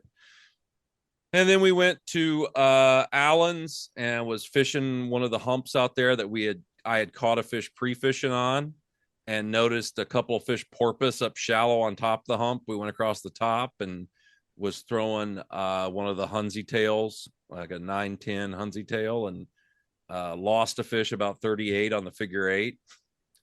And then we went into Kitschy and kind of fished this weird long arm thing that goes into Rice Lake there. Not in Rice Lake, but it's kind of on the way. Mm-hmm. And ended up losing just a freaking donkey. Probably 50, 52. Sure. Good we Lord. watched it hit, it grabbed it, set the hook, got about 3 head shakes, 4 head shakes maybe, and it's watched both hooks. It was at the start of the head shakes there were 2 hooks in the mouth. At the end of the head shakes there was 1 hook in the mouth, and then after the other head shake there are no hooks in the mouth. And it was a big old fish. Rick had raised it earlier, and we were fishing inside out. We got right up on shore and was casting out and working the tubes up through the weeds, and lost it. That made me feel really good. And that was a big highlight. And then went back out to Allen's, and Rick was throwing one of the Boss Shad hybrids, the rubber bait. Mm-hmm. And at 352, he sets the hook. Both of us, me going, what the fuck are you doing? And he catches the fish. And that was our fish on Saturday. Then Sunday, we had the cold front come in, and we got up real shallow on that sand. And the first pass, about 7:45, I caught a 38 on a top water, a low right. The hell's the name of that thing? Dirty B. Very similar to Cardi B. Nice. And in what way? In what way? Thickness, agility, noise, sound. Yeah, I was gonna noise. say. Yeah. The sound. It literally, when I listen to that bait and Cardi B, it sounds the exact same to me. I don't know. I'm white and over 40. Yeah. None of it makes any sense to me. It really, it's all the same. Anyway, yeah, and then we had missed one on the top water. Ended up raising like 6 fish on top water up there, and just never got any. You could tell as the morning went on, they were getting lazier. They were following it. They were way behind it, and yeah. But we didn't have any other really shallow spots to go look at. But they gave us a couple of fish, and I was shocked. I mean, Cass Lake throwing out that many fish is absolutely crazy. It was a Yeah. good bite. I did not think it would be that good a tournament, but I mean they're there. I mean there's a lot of fish there if you can get on them. Nothing like freaking last weekend though. That was Yeah, let's whack job. segue into Clear Lake. So you got down there and just First needed one off, that fish. lake is not clear. That lake that No. that lake has been very misnamed because I mean I was expecting a little bit of clarity. I mean that thing was a foot, maybe Maybe. 15 Yeah. inches. It changed on the wind, but yes. Yeah, Depending what side you're on. Yeah. it was a very dirty lake. Now I was told that it gets very clear in the spring and in the fall sometime, but it was not then. But no, I really didn't know that much about it. You had been there, right, Max? You had been down there.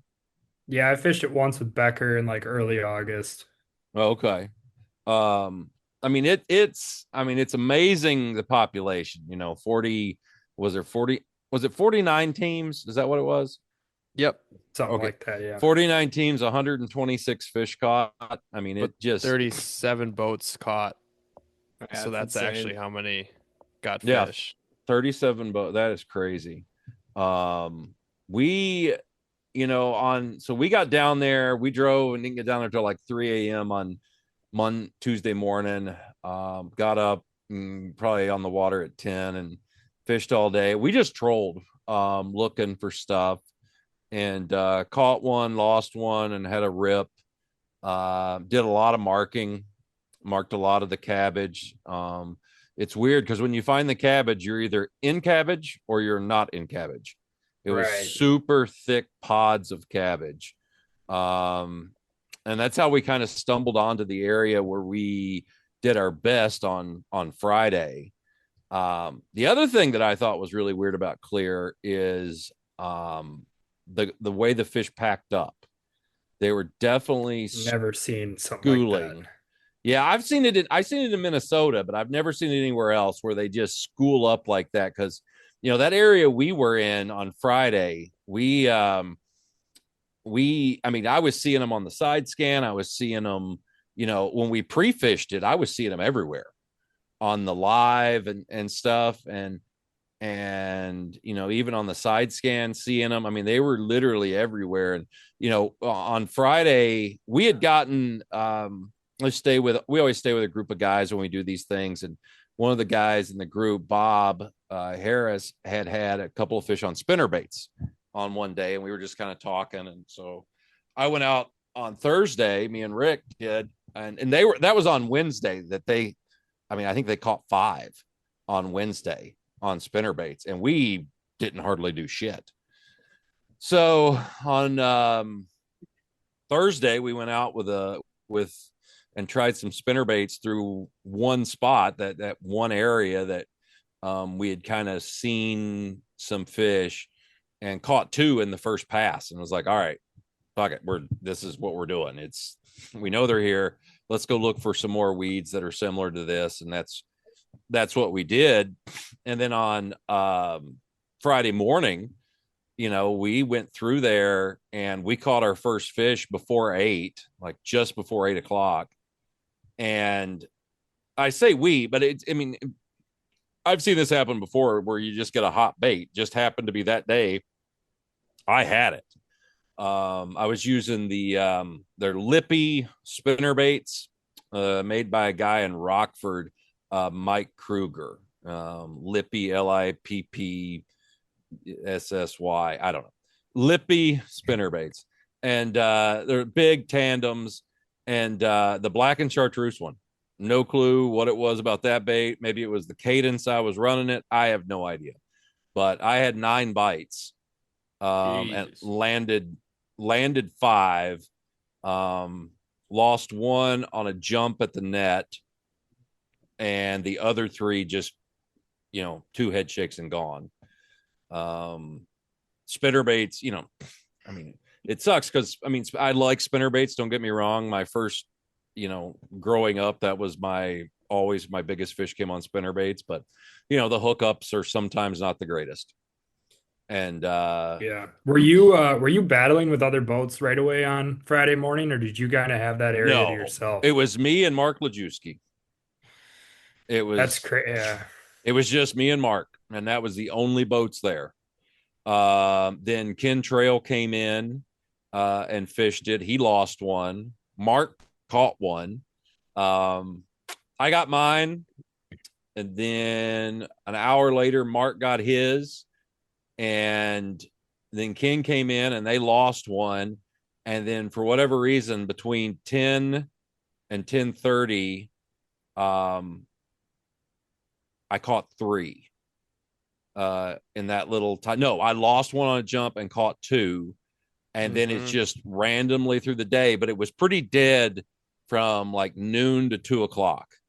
It was nothing. And then we got, a couple more there that evening. We caught one by you guys, didn't we? Oh yeah, you did. Yes. Yeah. Oh yeah, you I'd, did. I'd like to add to this story. So Max and I start out our morning watching a net dip in the water down our spot where we're eventually going to go, and We'll probably, Gus, we'll I know. probably rehash this. Yeah, okay. I know, but I would like to at least put into perspective this one part of the story Greg's on fish. how you're Yeah. talking about.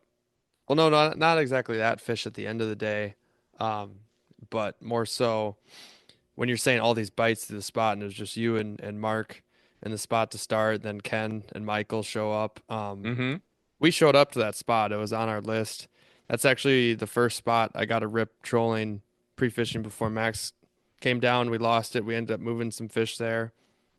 So it was on our radar, and we had no idea what it could produce. We just knew that there was good cabbage there, and show up. You're drifting it, Lajewski's drifting it, and Ken and Michael. And I believe we passed them first.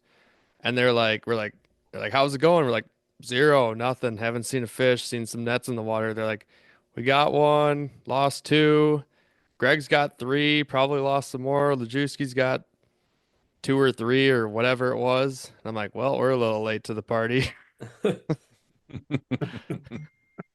And we're only looking at those three boats down the spot. So you guys all just mopped up and clean sweeped the area, which apparently it Yeah. was not sweeped enough because they kept chewing there throughout the whole weekend.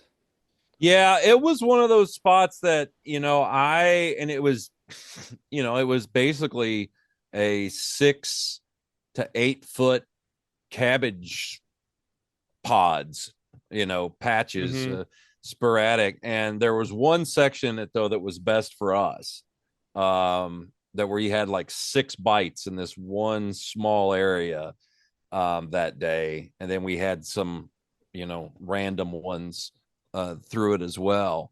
But it was just funny because Rick couldn't get a bite. I mean, it was like he was out there selling herpes. He could not get anything to touch his bait. He was throwing color. He was throwing an ace bait, which is identical to this lippy, except it's silicone skirt instead of flashaboo, and That's everything. interesting. And he could not get a bite. And No Bob had all their fish. kidding. Bob had all their fish on ace baits. Oh, And I was throwing that lippy, and it for whatever reason, I mean, Rick could not get a bite. Yeah, it was stupid. The day before, we both caught one. I got one on the black chartreuse. He got one on I don't know. It's like a black blade, gold blade, and like I don't know, orange tail with a black rainbow skirt. I don't know. That was a different color. And it was, but Friday, none of that happened. They just wanted that black chartreuse. So that night, I mean, we literally go to the dollar store, we buy glitter, spray paint. We're spray painting this white one with the chartreuse blades black, and Rick's putting glitter in it. And it's arts and crafts in the parking lot day. I was wondering what you were doing at the dollar store. We seen you there. Oh yeah, driving no, to that the was us. rules That was meeting. us. That was us buying Or to the not rules Sharpies. meeting that's hilarious. We were Yeah. wondering what you were doing there. We passed your boat. We're like, what? What's Gregg doing at the Dollar General right I'm now? from Kentucky. It's hard to drive by a dollar store if you're me. I gotta go in there and see what they got. I want to buy a candle, an Easter candle You in are a August. candle guy. I Yeah. love candles. I love the scent. I love the ambiance. Here's the deal. I love shadows. I love to make shadow puppets, and that is the best way. I'm old school. I like the authentic candlelight flicker. I'm not a flashlight guy. I'm a candle guy. Okay. Good to know. I'm glad we got to know that. So Saturday, what happened? Saturday, you guys were sitting in like second place. We were in second place, and we were just tough shit. And then Saturday happened, where we absolutely died. We did nothing. We stayed on that spot, and it's hard to leave a spot that you got 9 fish on the day before, right? So it's hard to just say, you know what, I'm done. But we should have. We should have at least, and that was something I did years ago a lot. I was a nester. I like to nest. And fishing one area or one spot for extended periods of time does not bother me. I can do it, to a fault. And I'd kind of gotten away from it. But I really thought that spot would hold some more fish. But I will say we didn't see them on the side scan like we were, and we tried to go up shallow there, nothing that. And so it sucked. I mean, Friday or Saturday sucked. And we finally left at like 3:00 and went to another like cabbage bed that was out that we had found, and literally pull in there, and there's Watusek and Lejeski. I'm like, well, this one must be a good one too. But we only had like 45 minutes to fish, and of course nothing happened. And at the end, blah blah blah, it sucked. And but you guys caught fish on Saturday, right? That was our catching day. Best day on Saturday. Yeah, and you guys got them on spinner baits, didn't you? One on a spinnerbait, one on a tube, one or two lost on spinner baits. Yes. Yeah. Tinsel, like perch skirt, gold blades, big O's. Big O's. Double Colorado. Shit. I think driving them through the weeds and ripping it out of the weeds, and then it would get out of the weeds and the fish would come up and smoke them. Yeah. That's yeah. Well, so on Sunday, no, the hell day was it? Sunday. Yeah. No, it was a Sunday. One of the guys, actually Colin and Ben, they got the big fish for the tournament, and they were staying with us. They stay with us during the tournaments. And it was a 45 and a quarter, 45 and a half. And they got that fish on a small spinnerbait. He showed it to me. It was a small Chaos Esox Assault spinnerbait. Mm-hmm. And the fish destroyed it. And I'm like, all right, so something smaller. So we go back. We weren't trust me, I was not feeling good going into Sunday after having my ass royally reamed out on Saturday. Sunday I was not. I was depressed. I did not like. I was very depressed. I was not looking forward to Sunday. And so we go and we kind of we make one run right off the bat. We go through the spot where we caught the fish on Friday just to see. And I was like, no, I'm not staying here. And as we were leaving is when Paul, Big Paul that blows the seashell at the tournaments. Big Paul, always wearing goofy pants. Yes. Probably. Yeah, I've seen him around. From Madison. Yeah. Paul. Okay. Yes. Where he got hooked. He got hooked in the nose. I don't know if you knew that or not. No, this is news to us. He got hooked in the nose on with a bucktail. And we were driving by, and his partner's Tom Bear, who lives down in Kentucky. He they didn't have any hook cutters. Oh. And so What? I had to stop by and hand them my hook cutters to cut Paul's bucktail out of his nose. How did he get a bucktail in his nose? Did you get it, Gus? Yes. All right, that's the picture. Oh my God. Send that. Oh, shit! Oh Lord. no. Is that through the middle of his nose? That's Both I of think them. yeah. Well, he's got a large nose. Yeah. Bigger now. It's yes. God. Apparently he was setting down and stood up at the wrong time when Tom went to cast and just did one of those Hulk did did noise one of the again? one of those Hulk smash casts. And yeah, just snagged him right in the old schnoz. And yeah, so What they a needed nightmare. they needed my hook cutters, and so they cut it out, and yeah, that was there you go. And so got my hook cutters back. Then we went to another spot, fished it. And about 9 o'clock, we hadn't seen shit, hadn't done shit, felt like shit, depressed. And we decided to, it was near one of the spots that we had caught fish had some bites trolling when we got there on Tuesday. And I put on a little Grim Reaper spinnerbait, 1 ounce, small, basically just a little bigger than a bass size spinnerbait. And in Kentucky, I've caught tons of fish on them, and several trolling too. And I just started trolling it and across this inside weed edge, and caught our first one that day, a 31.5, and then got undepressed. And it was it was good. And what was funny is that Scott and Reby we didn't even know it, but all of a sudden they're coming towards us. I'm like, well, shit, is this where these guys been fishing? Because they ended up getting second. And I'm actually going to do a podcast with them in a little bit and talk about it. But they had caught their fish there too. I think they ended up with 8 for the tournament. I think most of them came there.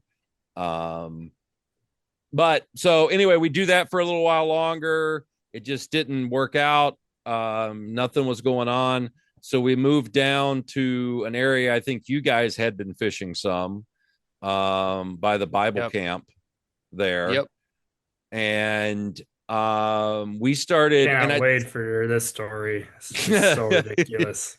So we were something I hadn't done in a long time. I don't know why, but it's one of those things that you just don't do. I just hadn't done very much in the last few years, but I used to catch a lot of fish jerk trolling. And I was jerk trolling a Wade's wobbler and actually had a bite, lost a fish on the Wades. They jerk troll really well. It's like a suic. And Rick had been jerk trolling the Wades, and literally 20 minutes before the end of the tournament, 12:40, he loves toads and the animal and the lure. And he puts a toad on and is like, I'm like, whatever, just anything, get it back there.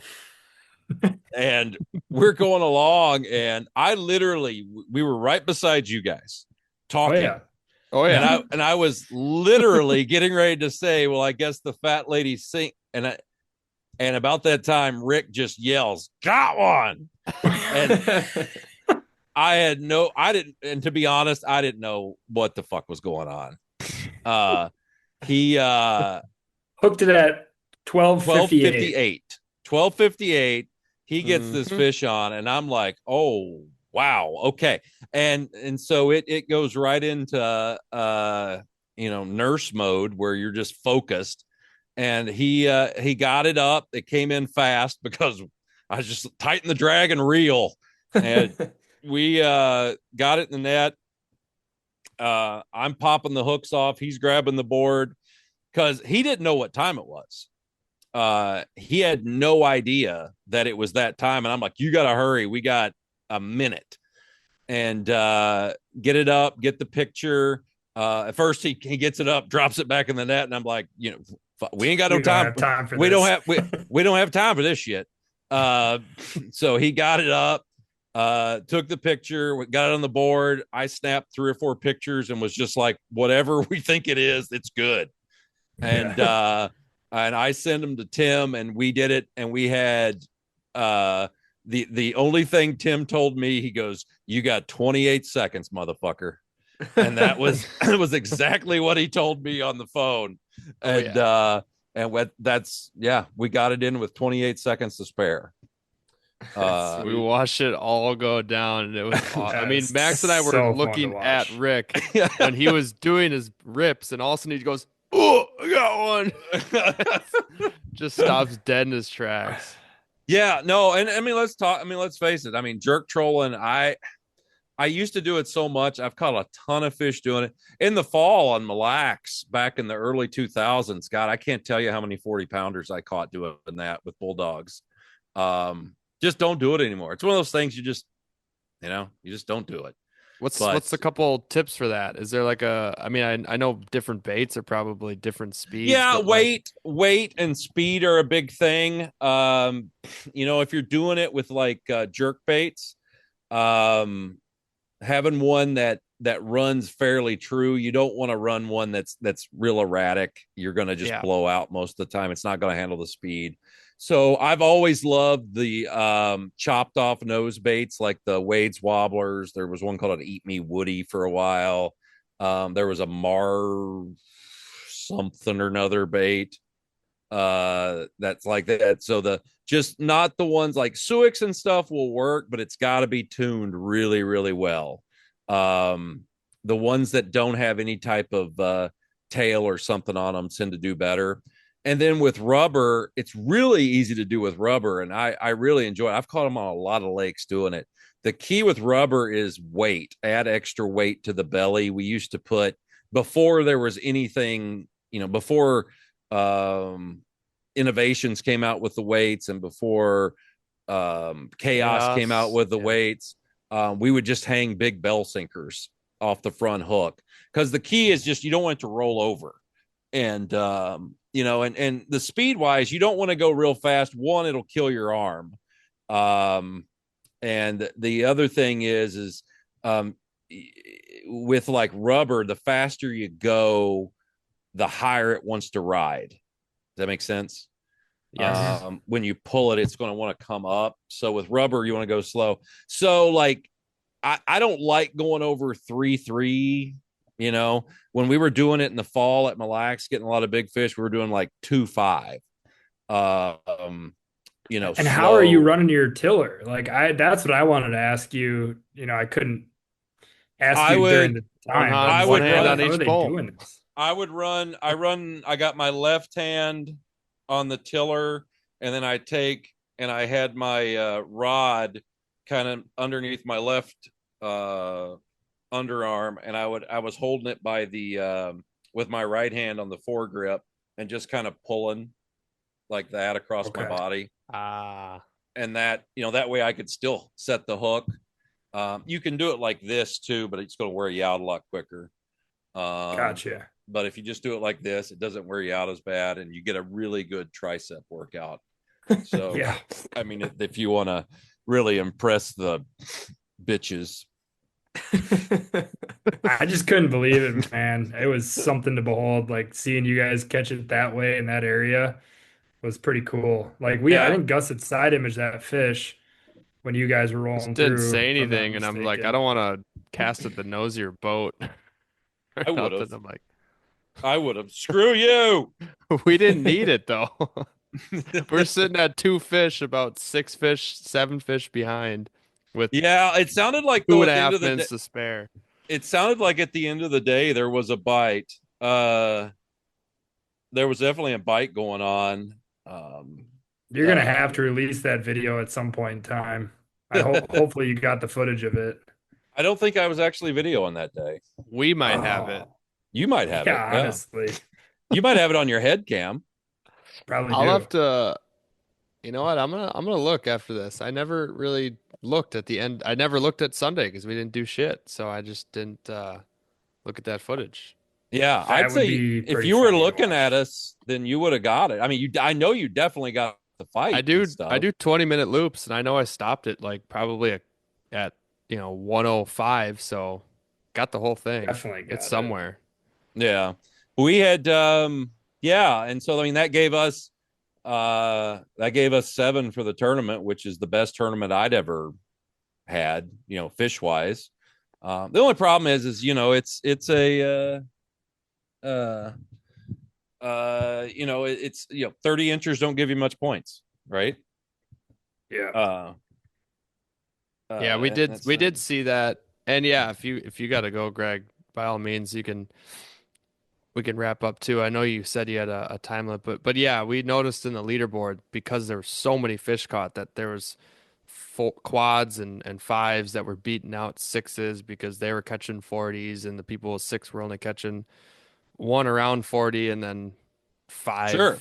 in the low to mid 30s. Most of our fish were 31 to 33 inches.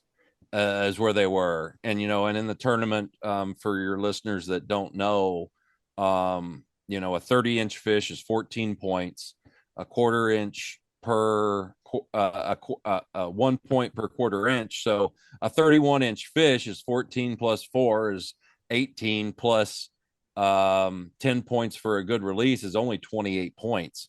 Hell, a 34-incher beats that. So, yeah. I mean, to put in perspective, a 40-inch fish is 10 times 4 is 40 plus 14 would be 54, 10 bones. It's 64 points. A 40-incher is worth 2 31-inchers. Do you like the math there? I was doing it. I was carry the one. And that was quick. I was barely even following. Brian, were you following that? Yeah, that was really good. I'm a math guy though, so I can do it. I'm like, yeah, exactly. I can't figure out how to open a door sometimes, but tournament points, I can figure them bitches out. Rattle that thing off. But it's the thing. A 140-incher is worth 2 31-inchers. Yeah. It's just not. I mean, hell, it's almost worth 3. So, you just don't get very far with little fish, and I like that. I think that's the way it should be. I think you should be rewarded for bigger fish. So, I think that's the right way to do it. It's it's definitely and I like the way he does team of the year now with where you place that in the tournaments. I mean, back years ago when we started this, every fish counted towards team of the year. So you'd get, let's say, a guy would catch fish in every tournament, but let's say in a Minnesota tournament he only had a 40-incher and a guy won it with 4 46s. Well, that guy's going to be team of the year, and it's not really deserving, right? Because he just had a good Minnesota tournament. So I'm glad they do it the way they do. I think that's a good deal and stuff. But yeah, I need to hop off here. I've got to do my own podcast here. I've got Reeby and 2-pounder coming on. I'm sure it's going to be fascinating. Yeah. It's going to be fascinating. I got to put up. Can't wait to listen to that. I got to put up my little thing behind me, so people can't see my unmentionables back there.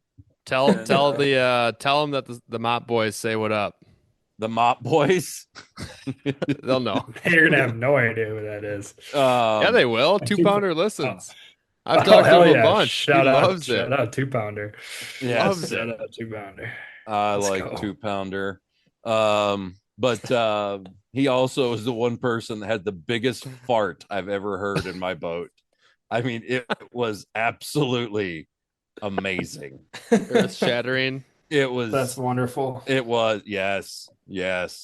But all right, guys. Hey, it was a pleasure. I'll get you back on. I'll come back on, and I'll send inappropriate stuff. So perfect. Cool. It should be wonderful. So I'll talk to you later. All right, appreciate it. Congrats again, Greg. Nicely done. Yep. See you. Bye.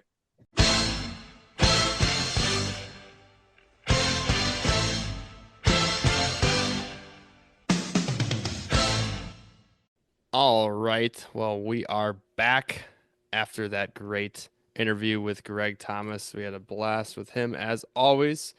He was making us laugh as always. Some funny one-liners and all that good stuff. But again, congrats to him and Rick on winning Top Gun Team of the Year, having a good showing, being the only team in 2025 to catch a fish in every single tournament.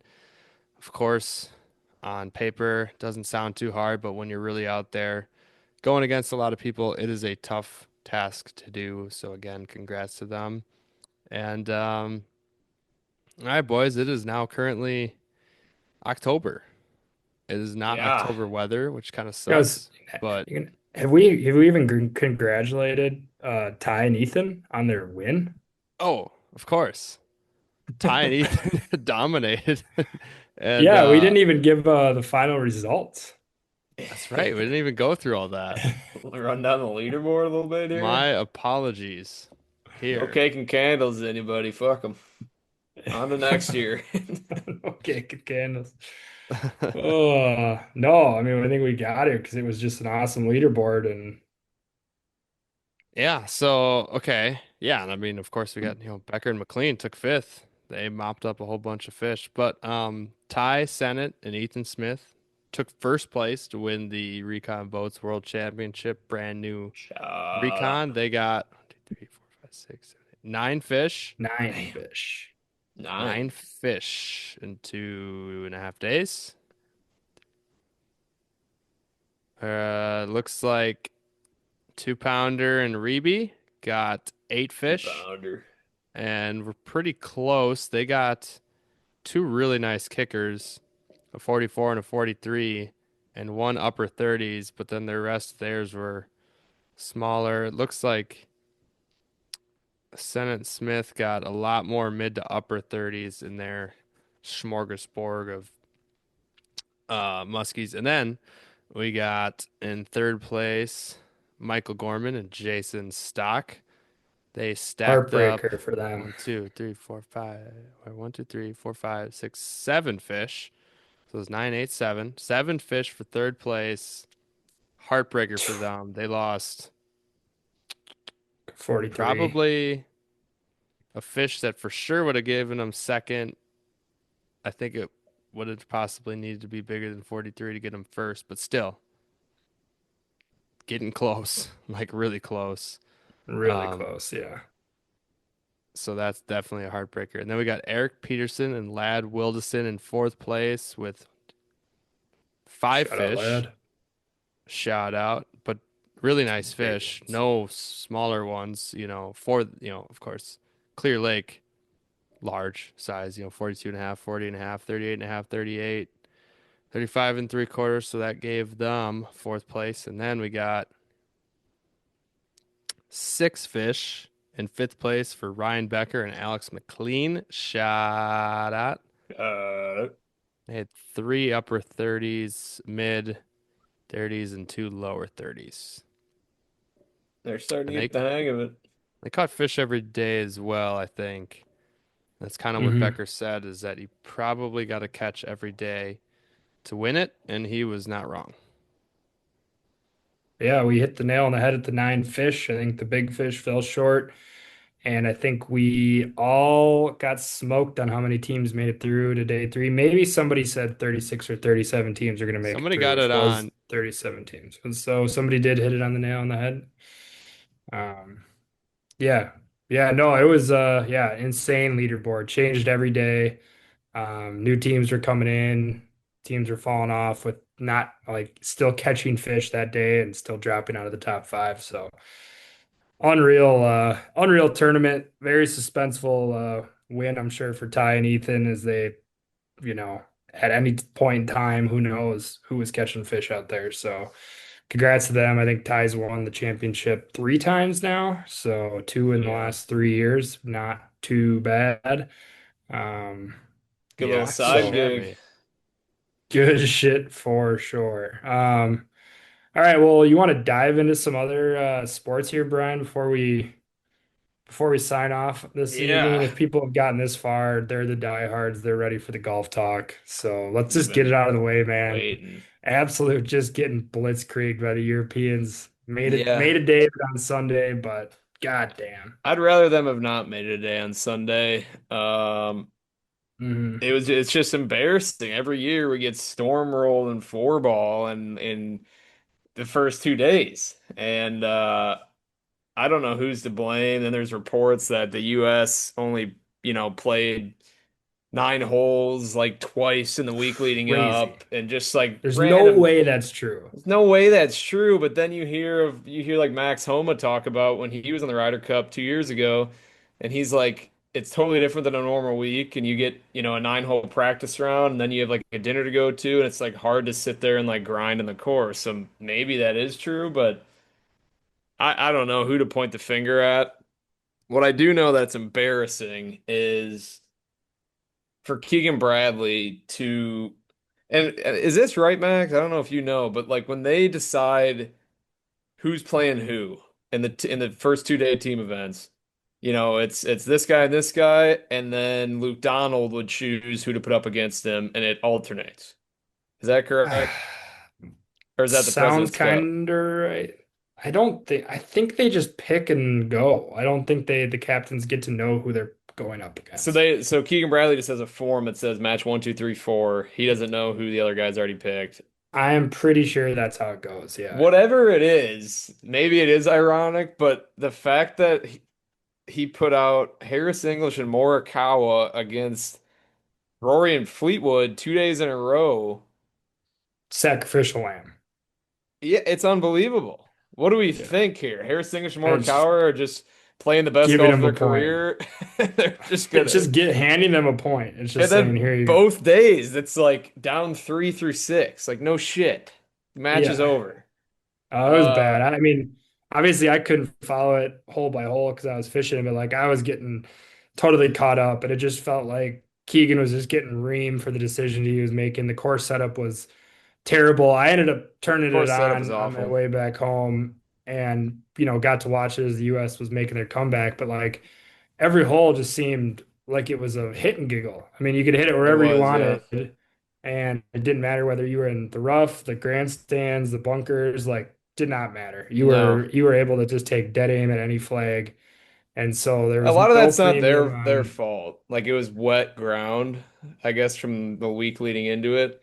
I know, but how do you not know these things? Like you got 2 years, the venue's been picked for 2 years. They know when the balls are playing. They didn't go out there at the end of September last year and I'm just, figure out, well, hey, we need if a if they got an inch of rain on gyrocade or Monday, whatever. But they didn't even get that much rain. yeah, I don't know. Like you can drain Augusta, you can drain like Bethpage Black, you can drain that course in a half a day if you want. Yeah, They weren't especially going to with change it on wind, them. that shit dries up. Like you can dry it up quick. They Um, made it more wet than it needed to be. yeah, it was really bad course setup. It wasn't like fun to watch either. No, Uh, I don't ever want to see a tournament at that course ever again. Hole one is the biggest joke I think I've ever seen. I think I'd make birdie there 5 times out of 10. You just blast it down this right side dog leg, and then like it's just it's a there's 20 nothing yard to pitch it. shot. Yeah, Nothing it's to it. like, oh, someone hit it to 3 feet, another guy hit it to 6 feet. Is he gonna make it? I don't know. Just Yeah. not fun to watch. Um, I don't know. And then it's like, okay, in 2 years, where does the US go in terms of picking a captain? I don't know. It's like a lost generation of golf. You got Tiger and Phil. Phil already declined it. Tiger's, who knows what Tiger's up to. Phil wanted them to take Lou Holtz or Coach K. Honestly, I don't hate that. Can I you would imagine take Lou Coach Holtz K, out there? dude. Yeah, not Can you Lou Holtz. imagine Coach K trying to freaking run the press on the Euros? Yeah. I don't. Phil Jackson, get somebody else out there. Keegan Bradley Dude, that would suck. be. Anyone in like the next up circle, Brant Snedeker, hell no. Keegan, I'm I fine with like never seeing Brant. him. Brant's got no juice, never has. But I guess neither did Luke Donald, and he's been a great captain. So You just need somebody who is going to do it different and not and not be like the guy on the USA side that's just like, oh, just roll the balls out and play. Yeah. And I got a gut feeling that these guys will play good together. And they get absolutely waxed, taken behind the woodshed day one. You can't roll them out there on day two. Like Yeah. I saw the interview. He's like, well, we're not going to panic. We're going to do the things the same. We're going to stick to the I game plan. know. It's okay to panic, man. Wanted It's to okay to grab him and switch the game shake him. plan. Yeah. It's okay. So There I definitely don't is a know. mental block though amongst U.S. players. Like For sure. the best player in the world, Scotty Scheffler, for the last two Ryder Cups, should not be getting his ass just reamed out. I Kicked. mean, he's Right. terrible. So whatever, I'm over it. I'm not worked up about it. Totally cool. Totally cool. Looking forward to 2 years from now. Yeah. And Yeah. It was Eric like touted France or at this something. amazing weekend of sports, and then like USA just gets waxed in the Ryder Cup, and then the Packers end up tying on Sunday Night Football in the most like stupid way possible, where we just let the clock run out with 4.5 minutes left when we start their Yeah, drive in overtime, knowing we have to score a touchdown. We're just like, yeah, nah, it's cool. We'll just walk up to the line of scrimmage for the first 2.5 minutes. Like I couldn't believe yeah. watching that. It For was some reason, I thought they got rid of ties. I don't know why. And so then when the game ended, everybody's just kind of like, well, I guess we'll just go shake hands. I'm like, Dude, I damn. think LaFleur thought the same thing. I mean, the way they were playing, like there was Yeah, no urgency that clock was just getting drained, and they were no, like still at the 20-yard line or whatever. yeah. It's like, are you guys play like what are He's we just doing tired. here? He's done playing.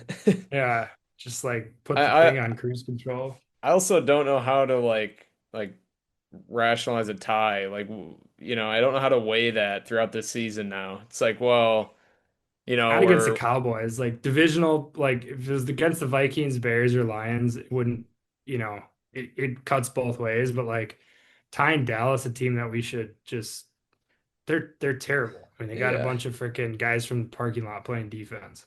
yeah. I don't know, man. Dak might win the MVP. There's no Your He's way. out city for blood. Cowboys Jerry Jones, little stand. little puppet. Whatever. Yeah, I don't know. It was a lot of football here left and good sports Yeah. left, but I'll fall be season's honest. upon us, gentlemen. Hey, my lock of the week was not a lock. My Buckeyes might Which, be better than they were last year. All right. uh-oh. They went Uh-oh. on the road to Washington, played a very, very, good Washington team, in my opinion. Great QB and running back. They weathered the storm. New QB, still doing new QB things, but he's taking care of the football. He's taking the easy throw, and our defense is You got a maybe lock the this best week? ever. Not yet. No, we're early. Too early. Okay. Wednesday, yeah. We got to get on the water again here, fellas. We only got a couple weeks left. It's starting to get cold, so Brian, figure it out, buddy. We got to get on the water again before the year's done. I know. I'm looking forward to cold weather though. Getting back in those nice bibs of mine with the knee pads, drop Just down, drop down. man. Drop down. Drop down, grab that Down in that fish. thing. Just have this be able to drop down to your knees at any moment. There you Yeah, go. That Yeah, was ridiculous last doesn't that was year. an hurt. That doesn't hurt. insane thing to say. Saves your Feel so knees, athletic. old man back. Nobody remembers that. Nobody remembers me saying that. Trying to play some Yeah, they do. freaking boat launch football on those things, dude. Oh, it's awesome. Dude, in some snow and then hop on the lake too. I mean, come on. Oh God, no, not October ice fishing. We don't 31st. need to Put talk on your about calendar. that. No, no, no, Okay. no. Like in the parking lot. Screw ice. Oh, Hell no. yeah, yeah. Parking lot and then hop in the boat. Go catch some skis. You think there's anyone that's like on planet Earth right now that's like itching for ice fishing? Yeah, Oh, too I'm many sure, people. dude. Too They're many not like people. content with like fishing for walleye in the fall or fishing for bluegill in the fall. Oh, they're in a stand and then right on the ice. That freezer is going to be shocked. Just harvesting. Uh, Harvesting. yeah. Gotta Oh love it. God. Gotta love Nah, it. we got some fall fatty sketch. Yeah. Oh, yes, we do. Everybody get out there and go fish. By the time this comes out, it's gonna be still warm, but by God, once that cold front sets in, My God. Yeah, we got full moon should be next good. week. It's Yeah, about to be it should be dialed. Sucker bite's gonna heat up here soon. I'll start running them a little bit more. I only ran them one day once in September when it was colder, and I haven't run them since, and I still haven't until this day, and it's only staying warm. So not until, was it full moon on like Tuesday or something like that next week? Somewhere around there. I think cold front Tuesday, sets full in moon. Monday. Cold front Oh, sets yeah. in Monday. Oh yeah, it's suckers are coming out on that day for sure. Probably rocking one. So good luck to everybody on the water. Hopefully you enjoyed your September. September was an absolute baller month here in the Northwoods. I am hoping if October is even half that, I will be extremely happy at what it can produce. So appreciate everybody tuning in to another week of Muskies on Tap. Brian, you're back. So let her rip. No. All right, everybody. Thank you for listening to this episode of Muskies on Tap. Shout out to GT for coming on with us tonight. That's almost, well, that is an official wrap on the competitive musky fishing season this year. Y'all didn't quite get it done, but on to bigger and better things next year. Kind of a hoax of a schedule this year. Absolute tomfoolery going back to Kentucky. Ryder Cup sucked. Did you guys see the lady leading the cheer for the first tee grandstands? Ooh. Boom, Was boom, it brutal? boom, boom, Boom. Scotty, No Scheffler. way. Offbeat. That is not gonna get him fired up. It was so bad, dude. One of the cringiest videos I've ever seen Oh. in my entire life. That's brutal. stepped down. She just couldn't handle Oh yeah, I think she fired herself. Oh. Yeah. Our power just go out? Power's out. All right, everybody. That's a wrap, baby.